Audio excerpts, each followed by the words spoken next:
ხარების დღესასწაულთან დაკავშირებით დღეს საქართველოში მოქმედ ყველა ტაძარში სადღესასწაულო წირვა-ლოცვა აღევლინა. სიონში მსახურებას მეუფე შიო გაუძღვა. ლიტურგიის დასრულების შემდეგ ილია მეორის სულის მოსახსენებელი პანაშვიდი შესრულდა. ბოლოს კი მრევლს ქადაგებით პატრიარქის მოსაყდრე მიმართა. მივეჩვიე, რომ ვამბობდი ხოლმე, გადმოგცემ სრულიად საქართველოს კათოლიკოს პატრიარქ ილია მეორის ლოცვა კურთხევას.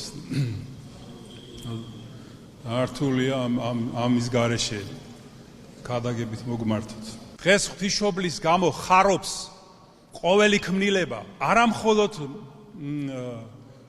ღვთისმშობლის გული შეიძლება გაიხსნას სიმდაბლის ძალით სულიწმიდის მადლისთვის, არამედ ყოველი ჩვენგანის გულით შეიძლება გაიხსნას.